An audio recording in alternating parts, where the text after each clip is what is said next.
ദൈവനാമത്തിന് മഹത്വം ഉണ്ടാകുമാറാകട്ടെ. ഇന്ന് വരെ ജൂപ്പാൻ ദൈവം തന്ന ഉപകാരങ്ങൾ ഓർത്ത് സ്തോത്രം ചെയ്യാം. ഞാൻ കുര്യൻ എം ചാക്കോ.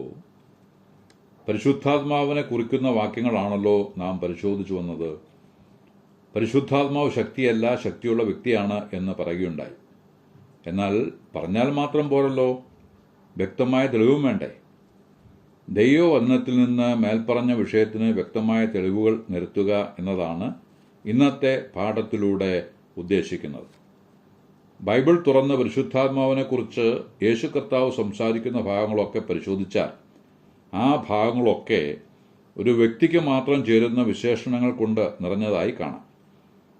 യേശു കർത്താവ് പരിശുദ്ധാത്മാവിനെ പരിചയപ്പെടുത്തുന്നത് ഒരു പ്രേരകശക്തി എന്ന നിലയിലല്ല, പ്രത്യുത ഒരു വ്യക്തി എന്ന നിലയിലാണ്. യോഹന്നാന്റെ സുവിശേഷം 14-16-17 വാക്യങ്ങൾ വായിക്കുന്നത്, ഞാൻ പിതാവിനോട് ചോദിക്കും, അവിടുന്ന് സത്യത്തിന്റെ ആത്മാവ് എന്ന മറ്റൊരു കാര്യസ്ഥനെ എന്നേക്കും നിങ്ങളോടുകൂടെ ഇരിക്കേണ്ടതിന് നിങ്ങൾക്ക് തരും. ലോകജനത്തിന് അവനെ അറിയുവാൻ കഴിയുകയില്ല, നിങ്ങളോ അവൻ നിങ്ങളോടുകൂടെ വസിക്കുകയും നിങ്ങളിൽ ഇരിക്കുകയും ചെയ്യുന്നതുകൊണ്ട് അവനെ അറിയുന്നു. 26 വാക്യത്തിലും കാര്യസ്ഥൻ എന്ന പ്രയോഗം കാണാം. പിതാവ് എന്റെ നാമത്തിൽ അയക്കുവാനുള്ള പരിശുദ്ധാത്മാവ് എന്ന കാര്യസ്ഥൻ നിങ്ങൾക്ക് സകലവും ഉപദേശിച്ചു തരികയും ഞാൻ നിങ്ങളോട് പറഞ്ഞതൊക്കെയും നിങ്ങളെ ഓർമ്മപ്പെടുത്തുകയും ചെയ്യും. ഈ വേദഭാഗങ്ങളിലൊക്കെ കാണുന്ന അവൻ, അവനെ തുടങ്ങിയ പ്രയോഗങ്ങൾ ശ്രദ്ധിക്കേണ്ടതാണ്. ഇത് ഒരു പ്രധാന വസ്തുതയിലേക്ക് വിരൽ ചൂണ്ടുന്നു. യേശു കർത്താവ് പരിശുദ്ധാത്മാവിനെ കുറിച്ച് സംസാരിച്ച വേളയിലെല്ലാം തന്നോടൊപ്പമുള്ള കാര്യസ്ഥൻ എന്ന നിലയിലാണ് സംസാരിച്ചിട്ടുള്ളത്. അതിനാൽ പരിശുദ്ധാത്മാവിനെ കുറിച്ചുള്ള നമ്മുടെ അറിവ് ദൈവിക സത്തയിലെ അംഗമാണ് എന്നും ദൈവിക തൃത്വത്തിലെ മാറ്റമില്ലാത്ത വ്യക്തിത്വമാണ് എന്നും ആയിരിക്കട്ടെ. യോഹന്നാന്റെ സുവിശേഷം 16-7-15 വരെയുള്ള വാക്യങ്ങളിൽ പരിശുദ്ധാത്മാവിനെ അവൻ എന്ന സർവനാമ പ്രയോഗത്താൽ പരിചയപ്പെടുത്തുന്നുണ്ട്. എന്ന് മാത്രമല്ല, ഒരു വ്യക്തിക്ക് മാത്രം ചെയ്യാൻ കഴിയുന്ന ബോധം വരുത്തുക, വഴി നടത്തുക, അറിയിക്കുക, ഓർമ്മപ്പെടുത്തുക തുടങ്ങിയുള്ള പ്രവൃത്തികളും ചെയ്യുന്നതായി കാണുന്നു. യേശുക്രിസ്തുവിനെ കുറിച്ചും കാര്യസ്ഥനെന്ന് രേഖപ്പെടുത്തിയിട്ടുണ്ട്. യോഹന്നാന്റെ 1 ലേഖനം 2:1 മുതൽ വായിക്കുന്നത്, എന്റെ കുഞ്ഞുങ്ങളെ, നിങ്ങൾ പാപം ചെയ്യാതിരിപ്പാൻ ഞാനിത് നിങ്ങൾക്കെഴുതുന്നു. ഒരുത്തൻ പാപം ചെയ്തുവെങ്കിലോ യേശുക്രിസ്തു എന്ന നീതിമാനായ കാര്യസ്ഥൻ നമുക്ക് പിതാവിന്റെ അടുക്കൽ ഉണ്ട് എന്ന് എഴുതിയിരിക്കുന്നു. ഇന്ന് പിതാവിന്റെ അടുക്കൽ ഇരുന്ന് നമുക്ക് വേണ്ടി മഹാപൗരോഹിത്യ ശുശ്രൂഷ നിർവഹിക്കുന്ന യേശുക്രിസ്തു എന്ന കാര്യസ്ഥന് പകരം അതേ നിലയിലുള്ള മറ്റൊരു കാര്യസ്ഥനായ പരിശുദ്ധാത്മാവ് നമ്മെ ഉപദേശിച്ച് വഴി നടത്തുവാൻ നമ്മുടെ കൂടെയും ഉണ്ട്.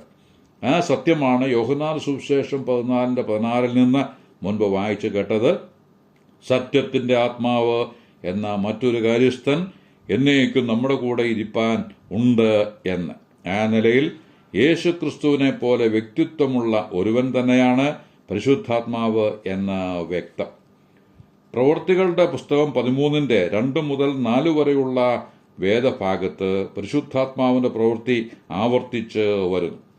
അന്ത്യോക്യ സഭയിലുണ്ടായിരുന്ന പ്രവാചകന്മാരും ഉപദേഷ്ടാക്കന്മാരും അടക്കം കർത്താവിനെ ആരാധിച്ചും ഉപവസിച്ചും കൊണ്ടിരിക്കുമ്പോൾ ഞാൻ ബർന്നബാസിനെയും ശൗലിനെയും വിളിച്ചിരിക്കുന്ന വേലക്കായിട്ട് അവരെ എനിക്ക് വേർതിരിപ്പിൻ എന്ന് പരിശുദ്ധാത്മാവ് പറഞ്ഞു എന്ന് രേഖപ്പെടുത്തിയിരിക്കുന്നു. 4 വാക്യത്തിൽ പരിശുദ്ധാത്മാവ് അവരെ പറഞ്ഞയച്ചു എന്നും വായിക്കുന്നു. പരിശുദ്ധാത്മാവിന്റെ ആളത്വത്തിന് വ്യക്തമായ തെളിവായി ഈ വേദഭാഗം ഇരിക്കുന്നു. കേവലം ശക്തിയാണ് പരിശുദ്ധാത്മാവ് എന്ന് പറഞ്ഞാൽ ബൈബിളിൽ തെറ്റ് ഉണ്ട് എന്ന് പറയേണ്ടി വരും. അങ്ങനെ ആരും പറയില്ലല്ലോ. സഭയെ നിയന്ത്രിക്കുന്നതിനും ശിഷ്യന്മാർക്ക് തങ്ങളുടെ ശുശ്രൂഷകളിൽ നിയോഗം നൽകുന്നതിനും പരിശുദ്ധാത്മാവിന്റെ പങ്കിനെക്കുറിച്ച് പ്രസക്തമായ നിലയിൽ ഈ വാക്യം സംസാരിക്കുന്നു. ഇതിന് തത്തുല്യമായ മറ്റൊരു വാക്യമാണ് കൊരിന്ത്യർക്ക് എഴുതിയ 1 ലേഖനം 12-11 ഉള്ളത്. അവിടെ കൃപാവരങ്ങളെക്കുറിച്ച് പറഞ്ഞു വന്നിട്ട് 11 വാക്യത്തിൽ എഴുതിയിരിക്കുന്നത് ശ്രദ്ധിക്കേണ്ടതാണ്.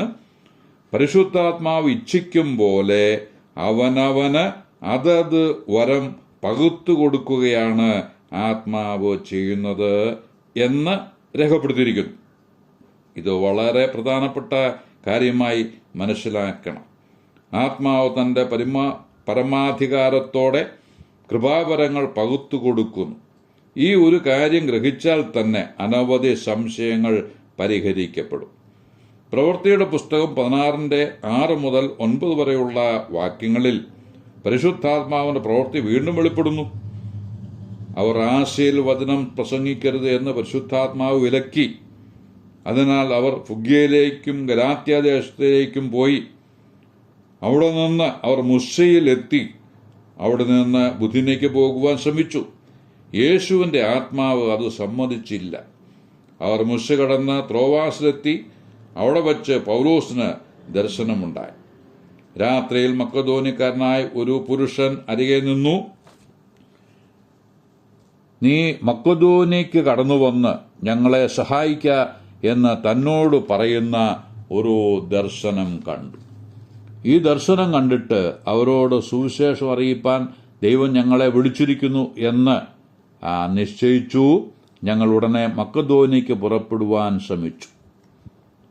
അങ്ങനെ യൂറോപ്പിലേക്ക് സുവിശേഷത്തിന്റെ വെളിച്ചം വീശി. പ്രവൃത്തിയുടെ പുസ്തകം 20, 22, 23 വാക്യങ്ങളിൽ പൗലോസിന്റെ വാക്കുകൾ കേൾക്കുന്നു. ഇതാ, ഞാൻ ആത്മാവിനാൽ ബന്ധിക്കപ്പെട്ടവനായി യെരുശലേമിലേക്ക് പോകുന്നു. ബന്ധനങ്ങളും കഷ്ടങ്ങളും എനിക്കായി കാത്തിരിക്കുന്നുവെന്ന് പരിശുദ്ധാത്മാവ് പട്ടണം തോറും സാക്ഷ്യം പറയുന്നു. ഈ വാക്യത്വം പരിശുദ്ധാത്മാവ് ഒരു വ്യക്തിക്ക് മാത്രം കഴിയുന്ന പ്രവൃത്തികൾ ചെയ്തുകൊണ്ട് തൻ്റെ ആളത്വം വ്യക്തമാക്കുന്നുണ്ട്. 28 വാക്യത്തിൽ വായിക്കുന്നത്, നിങ്ങളെ തന്നെയും താൻ സ്വന്തം രക്തത്താൽ സമ്പാദിച്ചിരിക്കുന്ന ദൈവത്തിൻ്റെ സഭയെ മേയ്പ്പാൻ പരിശുദ്ധാത്മാവ് നിങ്ങളെ അധ്യക്ഷരാക്കി വെച്ച ആട്ടിൻകൂട്ടം മുഴുവനെയും സൂക്ഷിച്ചുകൊള്ളുവിൻ എന്നാണ്. പരിശുദ്ധാത്മാവ് ശുശ്രൂഷകൾക്കായി വ്യക്തികളെ ചുമതലപ്പെടുത്തുവാൻ വേണ്ട വിവേകത്തോടു കൂടിയ വ്യക്തിയാണ് എന്ന് ഈ ഭാഗവും നമ്മെ ബോധ്യപ്പെടുത്തുന്നു. പരിശുദ്ധാത്മാവിനാലാണ് വീണ്ടെടുപ്പിനായി നമ്മെ മുദ്രയിട്ടിരിക്കുന്നത്. അതുകൊണ്ട് ദൈവത്തിൻ്റെ പരിശുദ്ധാത്മാവിനെ ദുഃഖിപ്പിക്കരുത് എന്ന് എഫേസ്യ ലേഖനം 4:30 പറയുന്നുണ്ട്. പത്രോസ് എഴുതിയ 2-ാം ലേഖനം 1:20-21 വാക്യങ്ങൾ കൂടി വായിച്ച് വാക്കുകൾക്ക് പൂർണ്ണവിരാമം ഇടുവാൻ ആഗ്രഹിക്കുന്നു. തിരുവെഴുത്തിലെ പ്രവചനം ഒന്നും സ്വയമായ വ്യാഖ്യാനത്താൽ ഉളവാകുന്നതല്ല എന്ന് ആദ്യം തന്നെ അറിഞ്ഞുകൊള്ളണം. പ്രവചനം ഒരിക്കലും മനുഷ്യന്റെ ഇഷ്ടത്താൽ വന്നതല്ല. ദൈവകൽപ്പനയാൽ മനുഷ്യർ പരിശുദ്ധാത്മാ നിയോഗം പ്രാപിച്ചിട്ട് സംസാരിച്ചത് അത്രേ.